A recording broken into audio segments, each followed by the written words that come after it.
Have you ever been politely sidelined by your own flesh and blood just to make room for someone else? I have, and that moment is etched into my memory, like a tattoo that won't fade. I'm Isabella Carter, 32 years old. People call me Bella. To the world, I'm the CEO of a global tech conglomerate, but in my parents' eyes, I'm forever just a quiet shadow behind their golden boy, my younger brother Ryan. And during Christmas 2023 in Austin, Texas, they made it crystal clear, once again, that I was never, and probably never will be, their priority. That day, I was in Dallas, sitting in my office on the 34th floor, with floor-to-ceiling windows showcasing the city's twinkling endo-fear lights. My desk was buried under financial reports, emails from Asia awaiting my response, but my mind was elsewhere. Christmas. I'd booked my flight, prepared gifts for every family member, a habit I'd kept for years, even knowing most of them would be set aside, quickly overshadowed by Ryan's presence. Then my phone rang. My father, Thomas Carter, appeared on the screen. My heart twinged with a faint sense of unease. "Bella, you free to talk?" His voice was gruff with a hint of hesitation. I thought it was just a call to confirm Christmas plans, but then he continued. "About Christmas this year, we think it might be better if you came for New Year's instead." I froze. "What do you mean? I already booked my flight." He cleared his throat, his tone suddenly cautious but firm. "Ryan's bringing his new girlfriend home this year. She works at some tech company, a manager or something. We just want him to have his moment to shine. Well, you're already so successful. Your presence might make people uncomfortable." Each word stabbed like a sharp needle into my skin. I heard my mother, Linda, in the background, her voice laced with fake sweetness. "You understand, don't you, Bella? You're always so strong. You don't need the attention, but Ryan does. This year's important for him. New Year's will still be just as fun, right?" I let out a dry laugh, the kind that feels like shattered glass in your throat. In that moment, I realized something horrific. To them, my presence was a burden, an invisible threat to my brother's fragile confidence. I wanted to scream that I'd been planning for a month, that all I wanted was a warm family dinner, that Christmas shouldn't be a stage for competing spotlights. But a voice in my head whispered, "What's the point, Bella? It won't change anything." I took a deep breath, keeping my voice steady. "I understand. Have a Merry Christmas." After hanging up, my hands were still trembling. The phone slipped onto the wooden desk, making a hollow thud, like the crack in my heart. I looked around my luxurious office. Art on the walls, a computer screen flashing billion-dollar figures, and it all felt like a cruel joke. I had the world outside, but I couldn't even claim a seat at my family's Christmas dinner. Part of me tried to rationalize. Maybe they're worried. Maybe they don't want Ryan to feel compared. But another part screamed, "Why is my presence a threat? Why does my success make me the one pushed aside?" Ironically, for years, I'd hidden my true achievements, not out of shame, but because I knew they held no value in their eyes. All I wanted were warm hugs, simple praise. But they chose to give it all to Ryan. My best friend, Chloe, came over that evening. Seeing my red eyes, she didn't ask much, just opened a bottle of red wine and poured 2 glasses. "They hurt you again, didn't they?" she asked softly. I nodded, tears welling up. "Chloe, siblings are supposed to share, to lift each other up. But for me, going home is just a test of patience.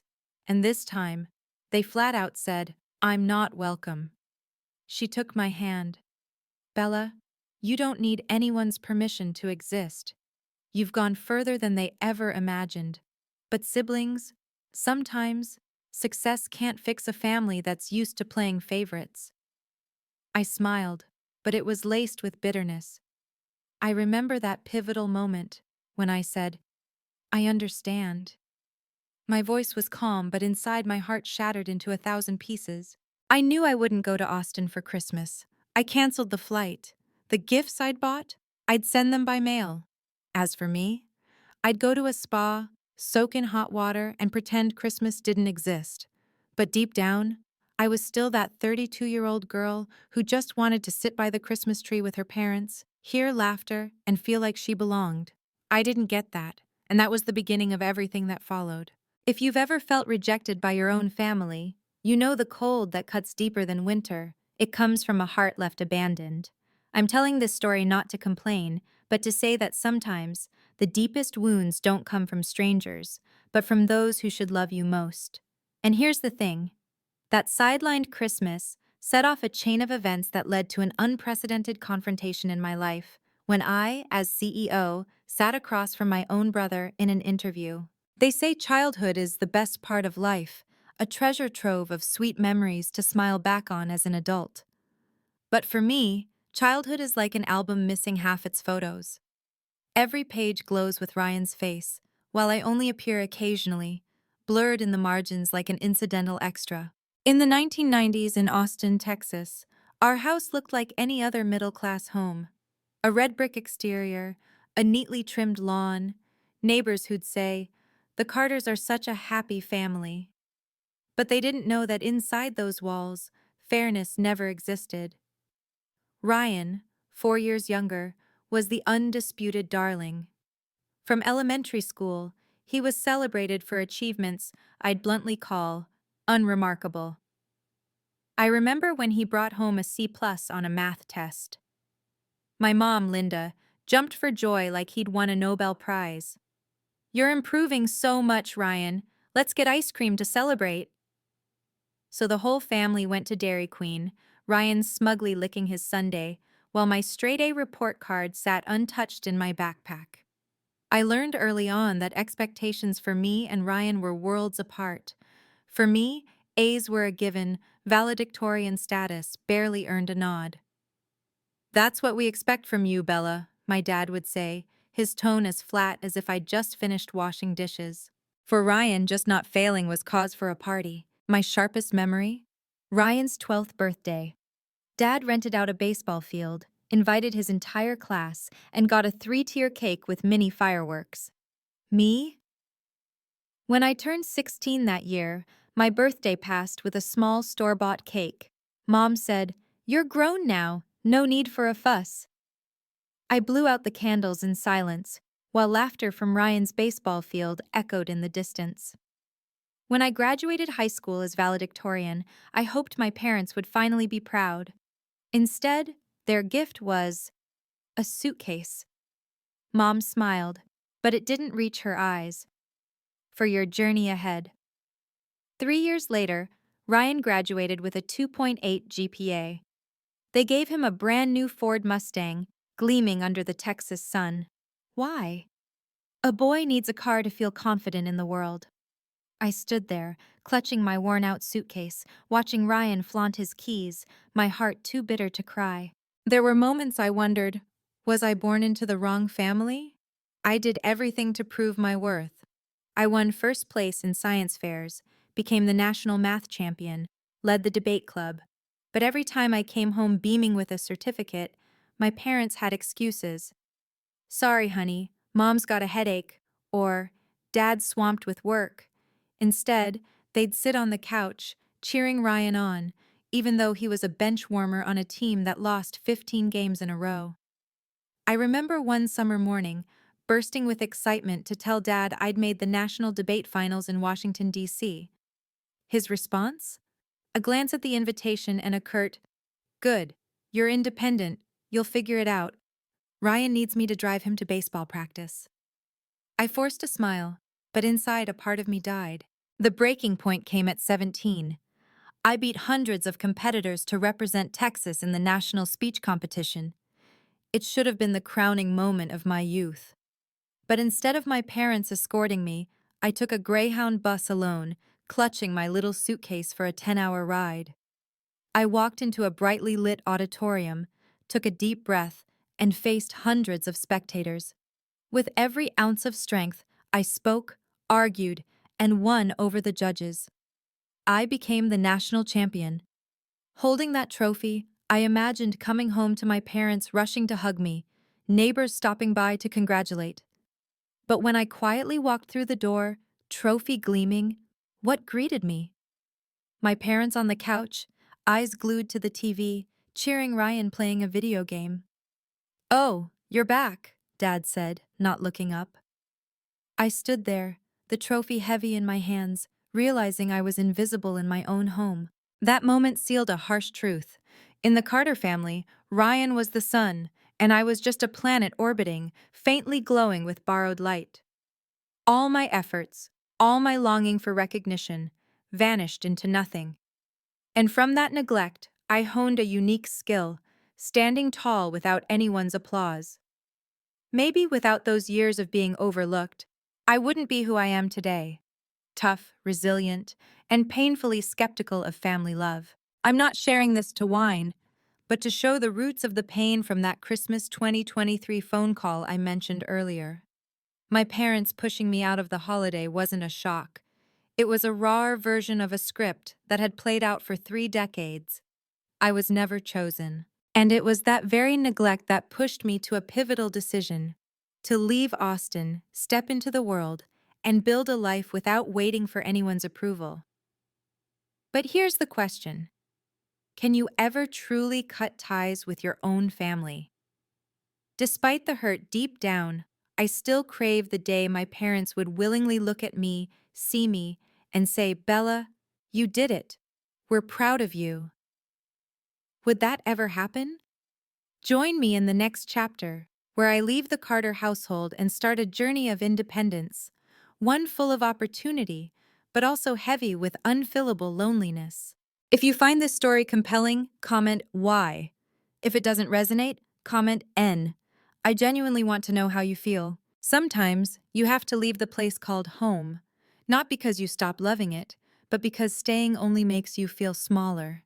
For me, deciding to leave Austin for Northwestern in Chicago was that moment. I left with 2 suitcases and $300 in my pocket, the entirety of my parents' investment in their valedictorian daughter. Sounds like the start of a modern fairy tale, doesn't it?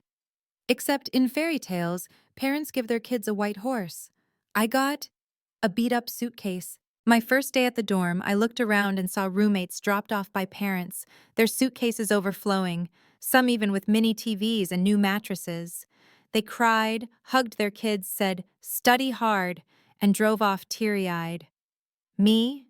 My parents dropped off my suitcase, said, "Call Ryan, he'll miss you," and left before I could even hang up my coat. I stood alone in a room that still smelled of fresh paint, realizing I was stepping into life without a safety net. $300 sounds like a lot for an 18-year-old, but in pricey Chicago, it melted like snow in the sun. I had to find work the first week. Mornings, I served coffee on campus. Afternoons, I was an administrative assistant at a small office. Evenings, I tutored math, the one skill that could earn me cash. Some days, I worked 16 hours straight. My hands calloused from washing mugs, my eyes stung from late-night grading, my feet ached from standing for hours. My friends partied on weekends. I sat calculating if I could afford used textbooks. When someone complained about staying up till 2 a.m. studying, I wanted to laugh. Cute. I'm up at 2 a.m. finishing essays after washing dozens of dirty mugs. But strangely, that grueling pace shaped me. I no longer had time to wait for anyone's validation. Every dollar I earned proved I could survive, no matter what my parents thought. I slowly realized independence had its own sweet taste. Like black coffee, bitter at first, but addictive in the end. For 4 years, I juggled 3 jobs. I learned to buy secondhand, to stretch every coupon at the grocery store. My classmates wore designer coats. I wore a frayed wool jacket. But when grades came out, I was at the top. My achievements weren't funded by my parents. They were bought with sleepless nights and tears. Once Mom called, bursting with pride, about Ryan. Guess what? Ryan joined the school basketball team. He's a reserve player. I was wiping tables at the coffee shop, muttering, "Uh-huh," to be polite. I was used to my successes being brushed aside, while Ryan's trivialities were hailed as epic victories. Then came the big day, graduation. I wore Northwestern's purple robe, stepped onto the stage to applause. I graduated summa cum laude with dual degrees in business administration and computer science. The auditorium gave a standing ovation. My name rang out. I looked at the audience, saw my parents in the middle row, their faces blank. They clapped, but their eyes were already on their watches. After the ceremony, I ran to them, my diploma still warm. I waited for a, "We're proud of you," but instead, Dad said, "We've got to leave early. Ryan has a summer league game. Can't miss it." I stood there in the sun-drenched quad, clutching my diploma, watching their backs fade into the crowd. 4 years of effort, 1,000 sleepless nights, an entire youth traded, and all for a glance at a watch. Something snapped inside me. I'd hoped just once they'd see me as their pride, but reality gave me the final answer. I'd never be recognized. Right then, I swore to myself, from now on, I don't need anyone to witness me. My success is mine alone. I'll live, move forward, and rise high, even if no one sees. You know, that moment made me who I am. A woman ready to fight alone, no longer waiting for open arms. Sometimes to grow, you have to accept that some battles are yours alone to fight. I left Northwestern's campus that day with just a few bucks in my pocket, but a heart full of iron resolve. The world out there was brutal, but compared to my family's indifference, it was far easier to breathe. Ever woken up, looked in the mirror, and not recognized the face staring back? I did in my 20s, diving into the tech industry like a moth chasing light. People call it dedication. I call it what it was, a game of who burns out first loses. I started at a mid-sized Chicago company with a starting salary just enough for a cramped apartment and instant noodles every night. My first day, I wore a discounted blouse, hands shaking as I signed the contract. A promise echoing in my head. "Bella, this is your chance to prove your worth, even if your family never sees it." And so, I dove in. First in, last out. 80-hour weeks weren't the exception, they were my routine. I traded youth for opportunity. Friends invited me to weekend parties. I'd smile and say, "Sorry, I've got a date with a deadline." The company security guard knew my name, while half my coworkers didn't. People complained about heavy workloads. I gritted my teeth and took it all on. They groaned, "Too many reports, too many bugs." I thought, "Good, more bricks for my ladder." Then, a real opportunity came. I noticed our product management system was absurdly inefficient, wasting hundreds of labor hours on data processing that a simple automation script could handle. I didn't tell anyone. I coded, tested, failed, tried again. 3 weeks later, the system ran smoothly. When I presented it, the leadership team's jaws dropped. My solution saved the company millions annually. Suddenly, the coffee shop girl who blended into the background was a star in the boardroom. The director nodded. "Brilliant initiative." Coworkers whispered, "Where'd she come from?" At 25, I was promoted to team lead. For someone with no connections, that was a miracle. I had my own office, authority to delegate, a voice in meetings. Every morning, seeing my nameplate on the door, I felt pride and irony. Pride because I'd climbed on my own. Irony because a question lingered. Would my parents even care? I tested the waters. The day I got promoted, I called home. Dad answered. I took a deep breath, told him I'd been made team lead, that my solution saved the company millions. I waited for a "well done, kid." Instead, he sighed. "Tech's so unstable. You should have been a teacher or a nurse, something secure. This is just a bubble waiting to burst." I stood frozen, ears ringing. I'd just achieved something that stunned a company, but to my dad it was a joke. I gave a bitter laugh, mumbled a few words, and hung up. I sat in my office, staring at Chicago's bustling streets. They say parents are your biggest cheerleaders. Mine were like anchors reminding me that no matter how high I flew, they'd pull me down. That night, I left late, the city aglow. Standing on a bridge over the Chicago River, I watched lights shimmer on the water. Two voices battled in my head. One whispered, "Maybe they're right. Maybe this is just a bubble." The other roared, "No, this is your path. You survived on your own hands, and no one gets to diminish that." I chose the second voice. Imagine this. You climb a treacherous mountain, bleeding, feet numb, finally reaching the peak. You shout your victory to loved ones below. Instead of cheers, they yell back, "Why climb? Come down and do the dishes." That's exactly how I felt that day. But that indifference became a strange catalyst. I told myself, if they'll never be proud, I'll build a career so big the world can't ignore it. It wasn't just ambition. It was survival for a kid who rode buses alone to competitions. The years that followed were a whirlwind. Every project was a chance to prove myself. I stopped calling home to share achievements. I learned to keep awards in drawers, to smile quietly when signing new contracts. If I couldn't get praise from family, I'd learn to celebrate myself. My career was just beginning. And as you'll see in the next chapter, those steps were only the starting point. I'd climb higher, faster, stronger, but that also meant the shadow of my family's indifference would stretch longer, covering even my brightest moments. They say when you reach the peak of your career, you see the city below and feel overwhelming pride. But I learned a brutal truth. From the top, the loudest sound is the hollow echo from where cheers should have come. My biggest career leap came at 29. After years of grinding in Chicago, a headhunter called, voice buzzing like he'd struck gold. Summit Nexus in Dallas is looking for a VP of product development. They've noticed your track record. This is a once-in-a-lifetime shot. My heart raced. A global tech giant? A VP role before 30? It sounded like a Forbes cover, not the life of a girl who once washed mugs to survive. But I knew I was ready. I said yes. Dallas welcomed me with blistering heat and a gleaming office on the top floor of a glass tower. I walked past walls lined with screens, hundreds of coders typing away.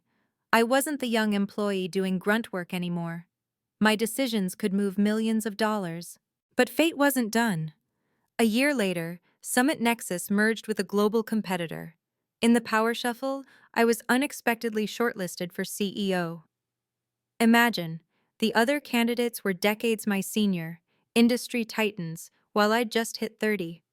7 rounds of interviews, countless strategy proposals, endless tests of grit.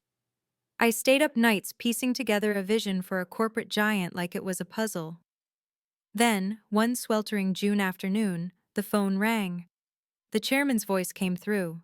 "Congratulations, Isabella. The board's unanimous. You're the next CEO of Summit Nexus Global." I was stunned, then laughed. Not from joy, but from life's irony. The girl who bought used textbooks was now the youngest CEO of a multi-billion-dollar global tech firm. At 30, I stood on a peak most dream of their whole lives. If you want to hear more stories and struggles like mine and feel a connection, you can check out my previous videos on this channel. Naturally, my first instinct was to call home. I thought, this time's different. They can't ignore this. The phone rang, Dad picked up. I carefully shared the news, each word like a triumphant note. "I've just been named Global CEO of Summit Nexus." 3 seconds of silence. I held my breath. Then Dad's voice, flat. "Sounds busy. You sure tech's sustainable? You know, bubbles burst." I bit my lip, holding back. Mom chimed in. Chipper. "Oh, did you hear? Ryan's got a new plan. He's thinking of starting a real estate brokerage. You should encourage him. He needs it." I stood frozen, ears ringing. I'd just become the youngest CEO of a global firm, and my parents were talking about Ryan's vague plans. I wanted to laugh but couldn't. That moment taught me a brutal truth. In the Carter family, my light would always be dimmed by Ryan's fragile glow. They didn't care about my real shine. They were too busy keeping his flickering lamp from going out. I hung up, tossed the phone onto the couch. For the first time, my achievement felt meaningless when shared with them. Instead of celebration, I felt a gaping hole in my chest. That night, I stood on my Dallas apartment balcony. hot wind hitting my face. The city below buzzed, car lights stretching endlessly. I whispered to myself, "Enough, Bella. This is the last time you seek their approval." I decided to stop sharing achievements with my family. From now on, my parents and Ryan would only know what I chose to tell them, which was nothing. I was done hearing absurd comparisons, done waiting for praise that had never come. You might think that's extreme, but imagine, you keep throwing roses at someone, and they respond by telling you to plant grass instead. How long before you stop? I stopped. And from then on, I learned to find family in others, friends, colleagues, people who truly saw me. Maybe in every family story, the cruelest moment isn't when they yell, "You don't belong," but when they smile, soften their voice, and gently suggest you step aside. That's how my parents cut me out of Christmas 2023, the one holiday meant for everyone. I'm a planner by nature. That December, I had everything set. A flight from Dallas to Austin, a rental car, gifts chosen for each family member. For Dad, I got a leather-bound collection of his favorite authors' books, so rare I had my assistant order it 6 months in advance. For Mom, a cashmere scarf in emerald green, a color she'd once admired at a Christmas market. For Ryan, no question, I got him the latest gaming console he'd hinted at wanting. I pictured walking into our old house, placing gifts under the tree, hearing Silent Night softly playing in the living room. I didn't expect a perfect party, just some family warmth. Naively, I thought this year might be different. Then one morning, as I reviewed my year-end meeting schedule, my phone rang. It was Dad. I answered, excited, thinking he'd ask about my flight's arrival. Instead, his voice was awkward. "Bella, we've talked it over. It's probably better if you come for New Year's instead." I froze. "What do you mean? I booked for Christmas." He coughed, keeping his tone gentle but firm. "Ryan's bringing his new girlfriend home. He wants to introduce her to the family. She's a manager at some tech company, really proud of her work. We think, if you're there, she might feel uneasy. You get it, right?" I went numb. Mom took the phone, adding her usual sweetness. "You know, Ryan's sensitive. We don't want anything dimming his joy. You're always so strong, so steady. New Year's will still be special, won't it?" That sugary tone felt like a knife sliding into my heart. I didn't yell, didn't argue. I just heard myself say the familiar words. "I understand." I hung up and sat still. My spacious penthouse suddenly felt icy. I looked at the wrapped gifts, their red paper gleaming like a taunt. I let out a hollow laugh, the kind that chilled even me. A laugh of someone used to cruelty but still breathless from the pain. I opened my laptop, canceled my flight. The pop-up read, "Are you sure you want to cancel your Christmas flight?" I clicked yes, my heart bitter. Yes, I'm sure. I'm sure I have no place in my family's Christmas. Instead of Austin, I booked a spa retreat in Colorado. I'd let someone massage my back instead of bending under the invisible weight of being the forgotten eldest. I'd soak in hot springs, listen to meditation music, and pretend Christmas didn't exist. But really, I was just running. Christmas Eve, I sat alone in a luxurious hotel room, candles flickering, a glass of red wine in hand. I'd tried avoiding social media all day, but curiosity won. I opened Facebook, and like a sledgehammer to my skull, there it was, a photo of my family by the Christmas tree, all smiles. They held gifts I knew I didn't send. At the center was Ryan, arm around his girlfriend, Laura, both beaming like stars. Mom's caption read, "Perfect Christmas with Ryan and Laura. So proud of these two power players." Not a mention of me. Not a hint I ever existed. I dropped the phone, tears spilling over. I sobbed, the kind of crying you can't hold back. All my life, I'd been used to being overlooked, but this was the first time I was erased so publicly, so completely. To them, Ryan and Laura were the power players. Me, the youngest CEO of a global conglomerate, wasn't even worth a footnote compared to my brother's mid-level manager girlfriend. I cried for the kid who took a bus alone to nationals. I cried for the student working 3 jobs to pay tuition. I cried for the woman who climbed to the top, only to find the one place she wanted recognition turned its back. When the tears dried, I looked in the mirror. Puffy face, red eyes. I whispered, "Enough. This is the last time I cry for them on Christmas Eve." Those words echoed in the quiet room, like a vow. I knew from then on, every tie would change. And maybe I needed to brace myself. If they'd pushed me out, it was time to walk away without looking back. Isn't it ironic? The world saw me as a symbol of success, but my own family treated me like a shadow to hide. Yet that irony became fuel. It turned pain into drive, tears into weapons. And little did I know, that Christmas phone call was just the prelude to a far more dramatic family showdown. Because months later, Ryan would walk into my company as a candidate, and for the first time he'd face the truth that his invisible sister was the global CEO. Some moments feel like you're watching a soap opera, the kind of family drama you'd laugh at for being too absurd. Until I opened an email from HR with the line, "Candidate, Ryan Carter," and my heart skipped a beat. Yes, Ryan Carter. The name I'd heard my whole childhood, tied to every comparison, every sidelining, every dismissal. And now, it was on the list of applicants for a mid-level manager role at my company where I was CEO. At first, I thought it was a joke. Maybe another Ryan Carter, a coincidence. But then I saw the file. Birth date, Austin address. No mistake, it was my brother. I sat back, sipping cold coffee. Life has a wicked sense of humor. After years of keeping my distance, avoiding bragging to family, Ryan had walked right into my world. Likely clueless that I was the one at the top of the pyramid. HR asked, "Any conflict of interest?" I replied curtly, "None. Follow standard procedure. Don't mention our relation until the final round." That wasn't an easy call. Part of me wanted to smirk. "Here's your chance to taste the real world, Ryan." But another part whispered, "Don't turn the company into a family battlefield. Fairness is the rule, even for kin." So Ryan began the interview process. I stayed out of the early rounds, only getting reports. Surprisingly, he did well. Feedback read, "Quick to grasp ideas, enthusiastic, gives convincing real-world examples."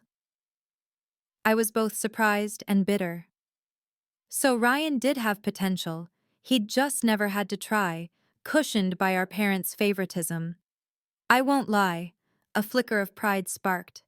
But then memories flooded back.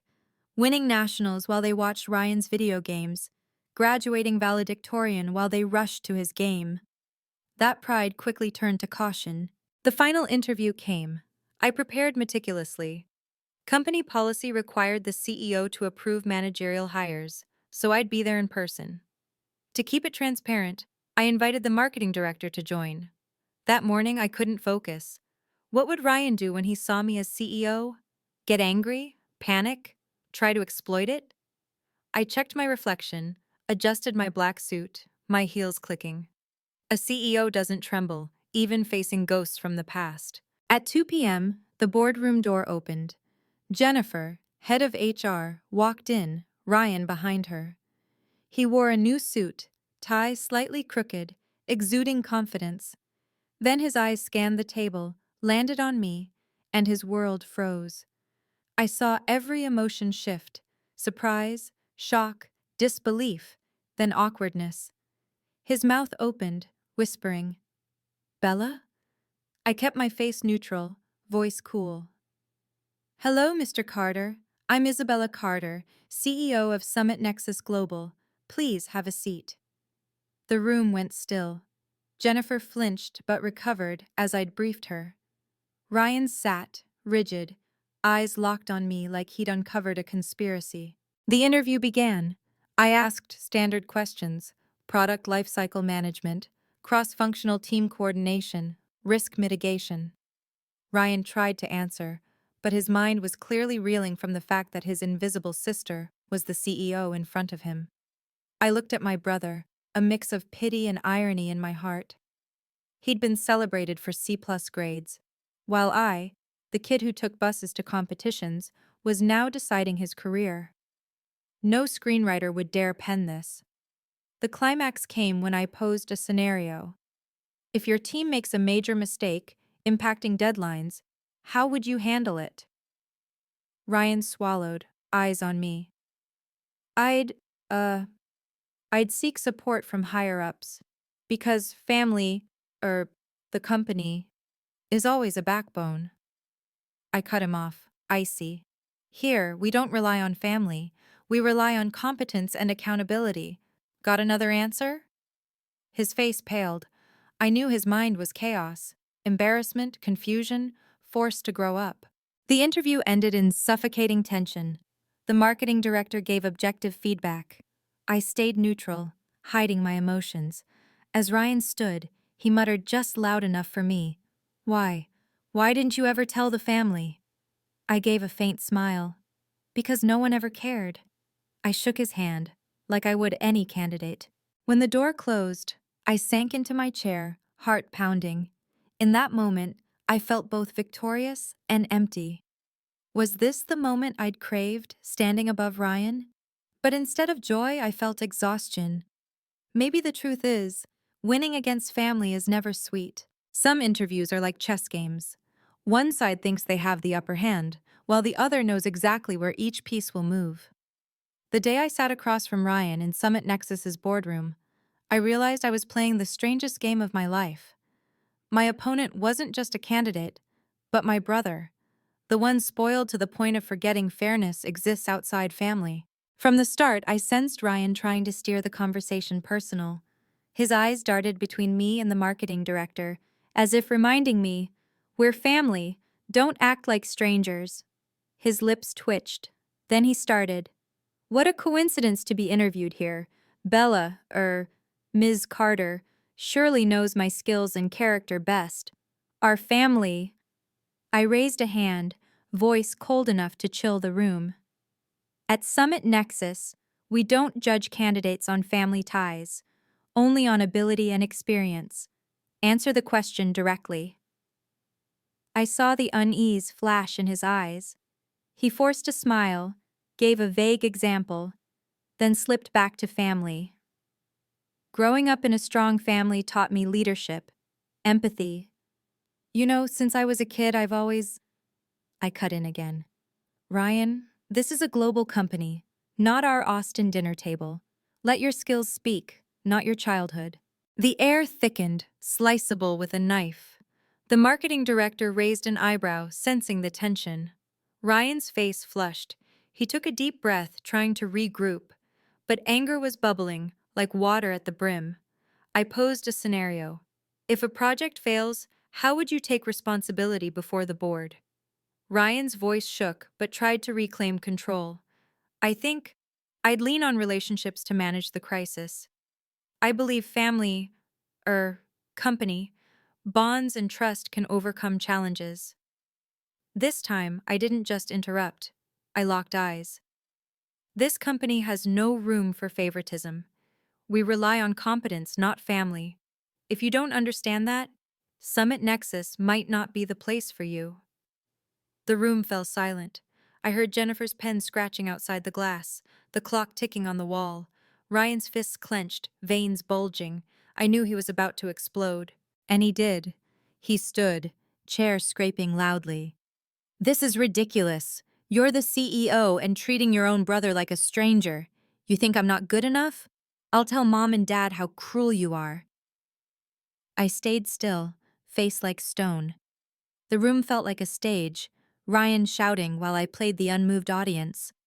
I replied softly, You're free to tell anyone, but here, I'm just the CEO. My job is to be fair to every candidate. If you want to turn this into family drama, that's your choice, not mine.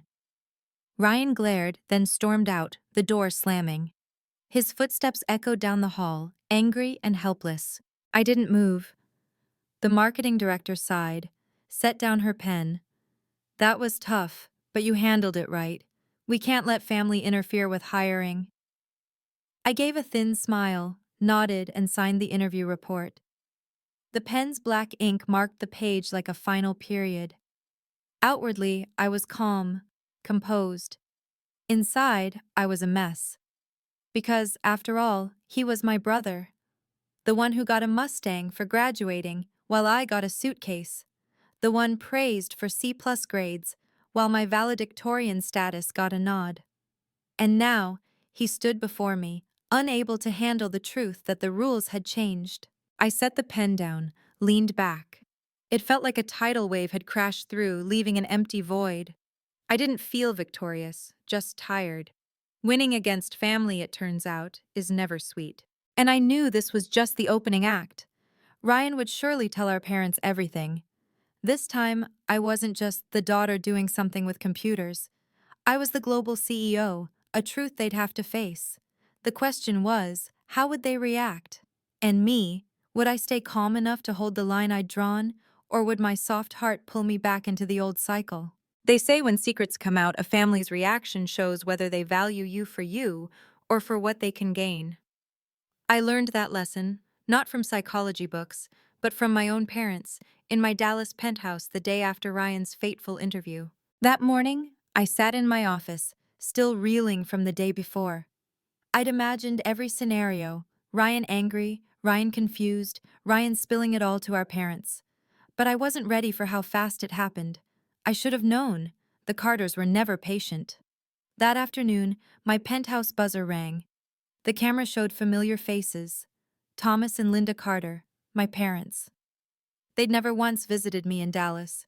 Yet there they were, looking both angry and curious. I sighed, signaled security to let them in. They stepped in like they'd landed on an alien planet. Mom's eyes scanned the spacious room, from the Italian sofa to the wine rack, barely hiding her envy. Dad went straight to the floor-to-ceiling window, gazing at the twinkling city, whistling. "Penthouse, huh? Impressive. You hid this well." "I didn't hide," I said evenly. "No one ever asked." My words landed like a stone. The air grew heavy. Mom sat on the sofa adjusting her dress, her voice half accusing, half sweet. "Bella, when did you become CEO and not tell us? We heard it from Ryan, and it was like a lightning bolt. You really thought you should keep something this big from family?" I gave a faint smile. I didn't think to keep it secret.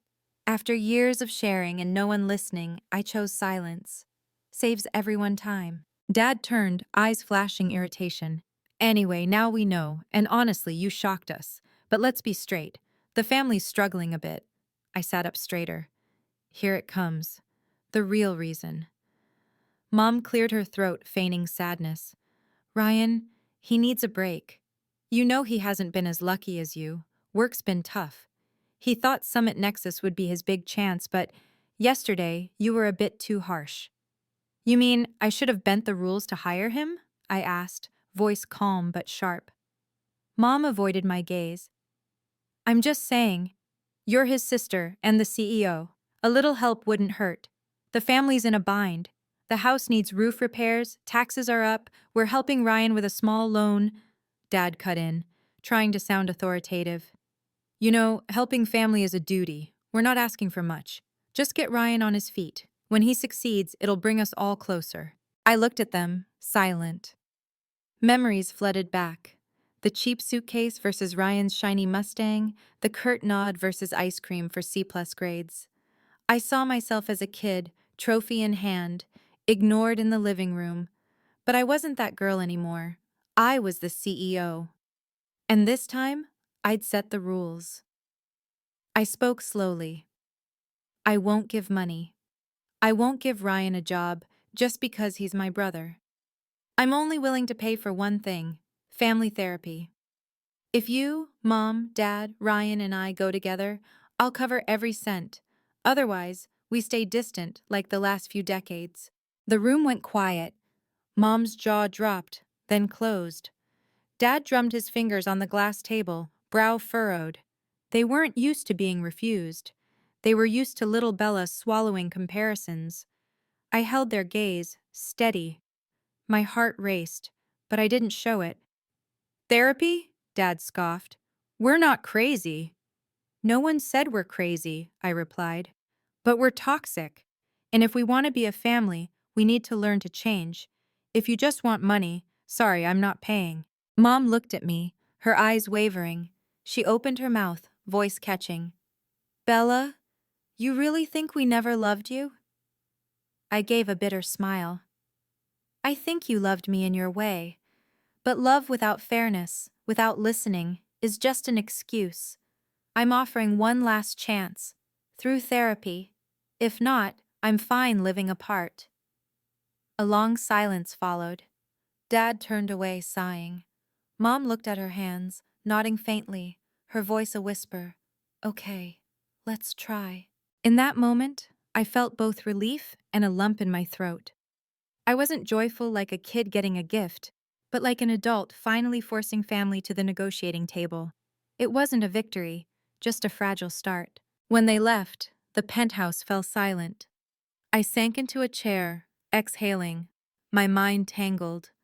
I knew agreeing to therapy didn't guarantee change, but for the first time in 32 years, I wasn't pushed aside or forced to swallow my anger. And I knew the road ahead wouldn't be easy. Old wounds don't heal in a few sessions. But like my career, every journey of change starts with a shaky first step. They say a family's true face shows in a crisis. I thought that only applied to inheritance fights or messy divorces. But I saw it firsthand. Not over assets, but on the floor of a therapy room when my mom collapsed, and our world froze for a few seconds. Our first therapy session was in a small office in a red brick building in downtown Dallas. The therapist, Dr. Hayes, a woman in her 50s, had a gentle voice but eyes sharp as a scalpel. She arranged us in a circle, me on one side, my parents across, Ryan in the middle, like a kid dragged to detention. The air was thick from the start. Dad crossed his arms, grumbling. We don't think we need this, but if our daughter's paying, fine. Mom glanced at me, forcing a smile. We're just here to talk, right? Nothing serious. I smirked. If it's not serious, I wouldn't be paying thousands to sit here. Dr. Hayes spoke gently. Let's start by sharing feelings. Bella, what do you want them to understand most? I took a deep breath. That for 32 years, I've been put behind Ryan. That I learned to stand on my own. But it still hurts to be cut out of Christmas. And that now, I'm done with promises. I want action. Mom blinked rapidly. Dad sighed. Ryan fidgeted, staring at his new shoes. Tension escalated when Dr. Hayes asked my parents to share. Dad deflected. We just wanted the best for both kids. I gave a dry laugh. The best for Ryan, you mean? As my words landed, the unthinkable happened. Mom, sitting upright, started trembling, hands limp, eyes wide. Then she collapsed sideways. Linda! Dad shouted, jumping up, flailing. Ryan's face paled, stammering, Mom, Mom. In that chaotic moment, my instincts kicked in. I rushed to her, knelt, checked her breathing, turned her on her side. Call 911 now, I yelled, holding her head. But Dad stood frozen, and Ryan fumbled his phone, misdialing. I grabbed my phone, called emergency services, gave the address clearly. Then, without waiting, I pulled Dad and Ryan aside, helped Mom to the car. Get in! I'm driving! I remember that drive to the hospital, traffic lights, horns, all a blur.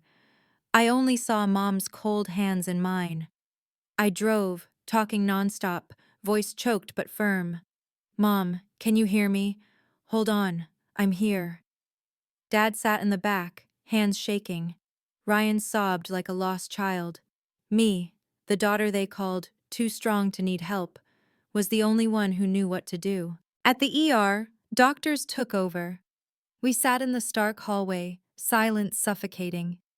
Dad clasped his hands, head bowed, looking 10 years older. Ryan leaned against the wall, eyes red. I sat upright, but inside a storm raged. I thought, if something happens to Mom, will those years of neglect still matter? Will I regret not forgiving sooner? After nearly an hour, the doctor emerged. She's awake, showing signs of exhaustion from stress. We'll keep her for observation. I exhaled, legs weak. When we could visit, I went first. Mom lay in bed, pale. She opened her eyes, saw me, reached out a trembling hand. I took it. Her voice was a whisper. Bella, you're successful not because you're CEO. You're successful because you have a kind heart.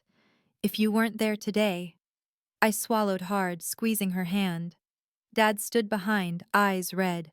For the first time, I saw him cry. His voice broke. We were wrong. For too many years. In that moment, I didn't know whether to laugh, cry, or quip.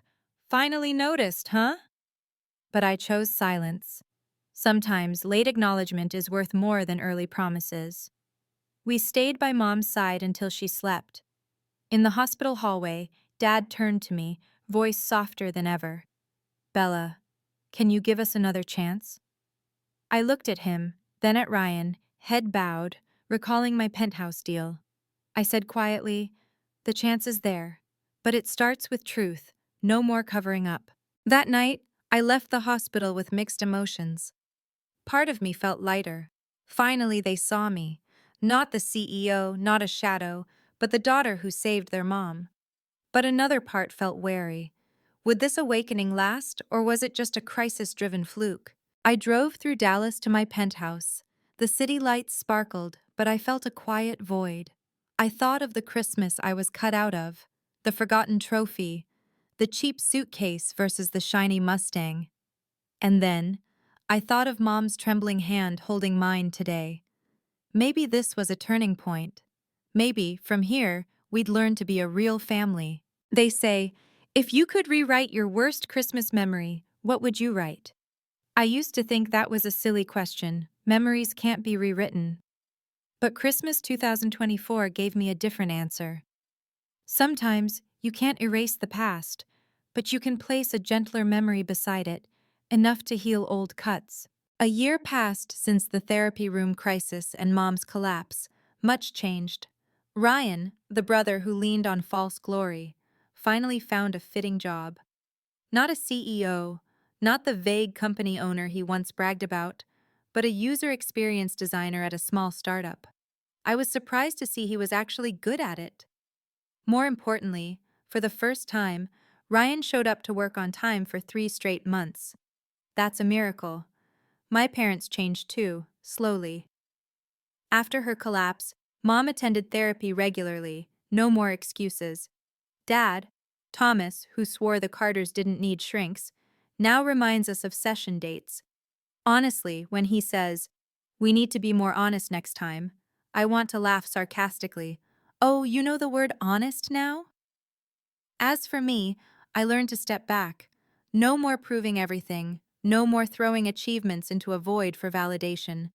I'm still CEO, still juggling global meetings, still making million-dollar decisions. But outside the office, I'm learning to breathe like a normal person. Maybe that's true growth. This year, my parents suggested, how about Christmas at a restaurant? No fuss. I was stunned. The Carters loved flash, gaudy trees, tables like showrooms. But maybe, after months of therapy, they realized it's not about crystal plates, but about sitting together. I agreed instantly. The restaurant was a small spot in central Austin. Not fancy, but warm. Soft yellow lights, tiny trees on each table. When I walked in, seeing my parents and Ryan waiting, I paused. No snide laughs, no comparing glances. They stood, hugged me. This time, the hugs felt real. Over dinner, Dad asked, "How's work, Bella? Too stressful?" A simple question, but to me, a giant leap. All my life, he only asked, "How's Ryan?" Now he cared, genuinely. I answered briefly, no bragging. Stressful, but I'm managing. I've learned to prioritize. Mom nodded, her eyes sincere. We don't fully get what you do, but we want to hear, if you want to share. I looked into her eyes, saw no hidden comparisons, just a desire to connect. I smiled faintly. Maybe one day I'll share the details. For now, let's just talk Christmas. Ryan, most surprising of all, grinned. Sis, my company's launching a new product.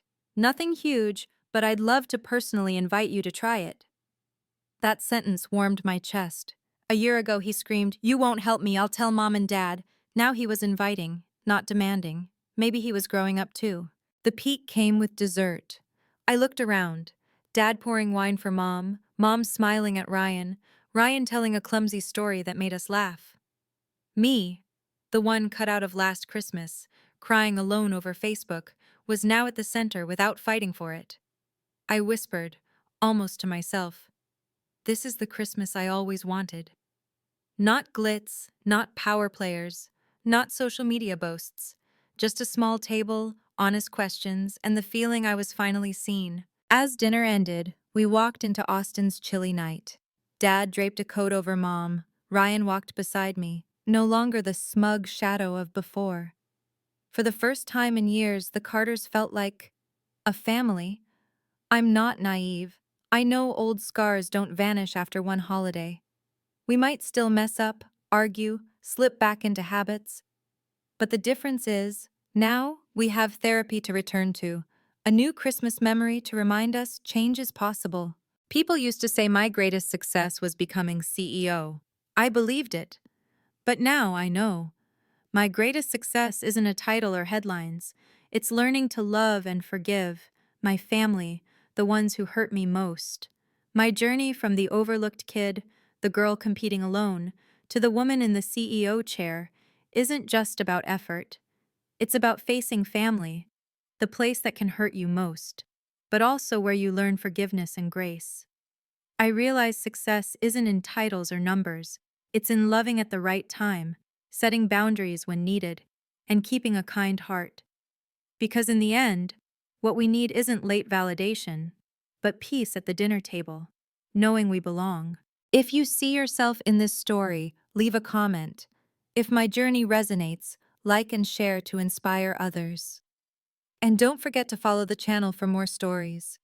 Because sometimes a family story is the mirror we need to reflect on our own lives.